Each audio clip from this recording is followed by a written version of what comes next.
here's a quick 360 view of the dorm.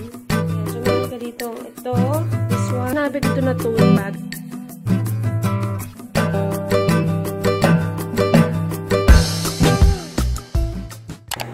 Kat, and welcome back to my YouTube channel. So for today's video, this is another part of the UPLB Diaries na naka-upload dito sa channel ko. I am a second year college student here in UPLB and dito ako nag-stay sa dorm. And ang gagawin natin ngayon ay itutour ko kayo dito sa loob ng dorm. So guys, hindi kayo masyadong mag-expect kasi hindi ito yung mga nakikita nyong dorm tour sa TikTok or any platform na aesthetic. Hindi siya ganoon. So without further ado, kung gusto nyo malaman kung ano yung mga nandito, like andito, please just keep on watching. So guys, mag-start tayo dito sa my door. So, wala namang special about sa door na yan. Ayan, ganyan lang siya. Tapos, pagpasok mo, ito na yung makikita mo. So, here's a quick 360 view of the dorm. Ayan. So, medyo paggabi na, kaya bilisan na natin tong dorm tour na ito. Okay, so start muna tayo dito sa right side ng dorm. So, pagpasok mo sa right side niya, meron ditong cabinet. So, this cabinet, ayan, dalawa yung doors niya. Isa para sa roommate ko, and then, this other one is for me. Then, nakasabit lang dito yung ID ko. Like, ayan. Tapos, sa taas niyan, meron lang akong isang bag dyan. Ito yung ginagamit ko kapag uuwi ako ng Bulacan or kapag gusto ko lang mag-backpack.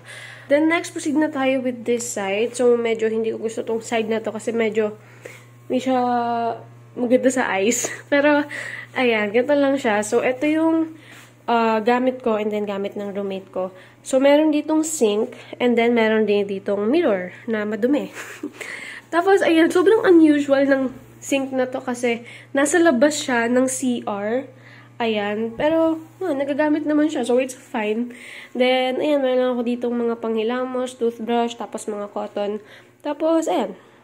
Tapos, dito naman, dito yung mga cleaning materials, trash can, and everything. Tapos, itong sa side na nandito, sa roommate ko na yan. Then, for the next part, ay itong bathroom. So, ayan siya. Kita nyo pa. Ayan ang bathroom. So, pagpasok mo dito, ang makikita mo lang ay CR. Ayan. So, itong CR na to, maliit lang siya. Like, ganyan lang. Ayan. So, meron ka ditong ito, this one, tapos mga towels. Tapos, meron din ditong shower. And also, lagayan ng, like, ganon, para sa mga shampoo, conditioner. And, meron din siyang bidet. So, that one. Tapos, nito lang mga panlinis namin. And tissue. Ayun lang. Maliit lang siya, pero it serves its purpose naman. So, okay lang yan. And also, guys, hindi pala ganun kalamig yung tubig dito. So, hindi na namin kailangan mag-init if ever man na may maaga sa amin pumapasok and masyadong malamig. So, close na natin to. And now, let's proceed sa aking favorite part of the room. Itong space ko. So, this is my tiny space. Ayan. Dito lang talaga ako madalas tumatambay. Or nag-aaral, natutulog, everything. Ayan. So, mag-start tayo dito sa side na to. So, for this side, meron lang tayong nagkasabi. Meron lang sinabi dito na tote bag and then yung payong. So, itong tote bag na to, dati madalas ako gumagamit ng tote bag. Pero na-realize ko na sobrang bilis niyang dumumi and naghihimulmul siya agad. Yung mga iba kong tote bag naghihimulmul. Pero ito, so far, hindi pa naman masyado since bago pa lang siya. And, ayan. Tapos, dito naman sa side na to ay mga gamit ko na pang skin or mga kaartehan sa buhay. So, tayo sa first layer, meron ako ditong tissue, tapos ito, sa kapatid ko to, hiningi ko lang sa kanya. Ayan, galit siya kasi galit ako sa mga tao. Char! Tapos, meron ditong face mask, lalagyan na ng mga face mask. Kinuha ko pa sa bahay namin kasi akala ko kailangan pa ng face mask, pero hindi na pala. Tapos, mga makeup sponge. Tapos, second layer naman, meron tayo ditong mga accessories, tapos mga skincare, tapos makeup brush, suklay. Ayan, yan lang siya. Tapos, sa third layer, ito, meron lang dito mini fan, tapos, itong perfume na to. Guys, ang bango ng perfume ng brand na to. Itong mga Scentgeeks perfume, ang bango niya. But, hindi siya gano'n nagkatagal sa akin. Pero sa iba naman, long-lasting yun. Anyways, ito, pouch for makeup, tapos lotion. And then, sa last part ay mga gamit lang na mga stock like mini tissue, mini wipes, sabon, alcohol, everything. Tapos may gunting lang. Ayan. For the next part ay dito na tayo sa aking bed. So, this is the bed. Ayan, dito ko nilalagay yung itong electric fan, itong fan na to kapag nakaupo ako dito. Tapos, nandito naman siya kapag nasa bed ako. Dito, ayan, nakalagay lang dito yung bag ko kasi kakagaling ko lang ng class kanina. Ito na yung ginagamit kong bagong bag for college. So, itong bed na to, like yung mattress and then yung bed frame ay provided ng dorm. Pero yung mga pillows, hindi. And ayan lang siya. There you go. Tapos, meron lang ditong blinds, window. Actually, gusto ko talaga tong spot na to kasi andito yung window. Kasi mas gusto ko na sa umaga naaarawan ako. Ganun, kahit hindi naman talaga. For the next one ay dito sa may likod. So, merong space na maliit dito sa likod. Ayan. Ang nilagay ko lang dito ay itong mini table. Para if ever na gusto ko dito mag-aral or kumain, ganun. For the next part ay eto. This is my favorite space here sa dorm. So, dito ako like nag-work para dun sa mga promotion video na ginagawa ko. And also, dito rin ako nag-aaral and nagre-review ng mga ano-ano. At lahat ginagawa ko dito sa table na to. Ayan, meron lang ako ditong lamp. This one is also provided ng dorm. Tapos, may mouse lang dito. Tapos, ito, galing din sa kapatid ko. Tapos, meron din, dito rin yung laptop. Ayan, ganyan lang siya.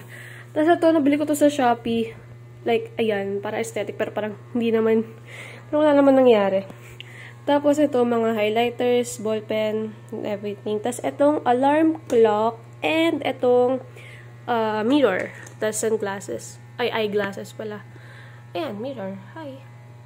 By the way, guys, ito palang sa pen. Nabili ko lang to dito somewhere sa LB. Ayun. So, meron din siyang cabinet. And, ang nakalagay lang dito sa cabinet ay mga pouch na may laman akong ano-ano. So, dito, coin purse. Tapos, itong isa ay nakalagay dito yung mga cards.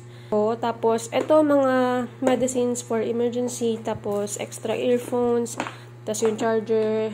Then, ito, hindi ko alam ano laman ito. Then, for the next part naman, ay proceed tayo dito sa ilalim. So, dito, nakalagay lang ay itong mga files and documents ko and mga extra notebook. Just in case, kailangan ko pa ng notebook. Tapos, ito naman ay lagayan lang ng mga food. Mga stock ng food. So, hindi ko napapakita, pero mga stock lang yan ng pagkain. Pero mga delata and noodles lang na may laman yan. Tinapay. Tapos, dito naman, meron akong maliit na box dito. Doon ko nilalagay yung mga extra na wire na nakakalat para hindi masyado makalat tignan. Pero parang makalat pa rin. Pero ayan, dyan, may extension lang na nakakabit doon sa may doon. Yan. And the last part of the room ay itong ilalim ng kama. Dito sa ilalim, makikita nyo lang ay may laundry lang ako dito. Like sa ilalim ng kama. Tapos, may sapatos lang dito.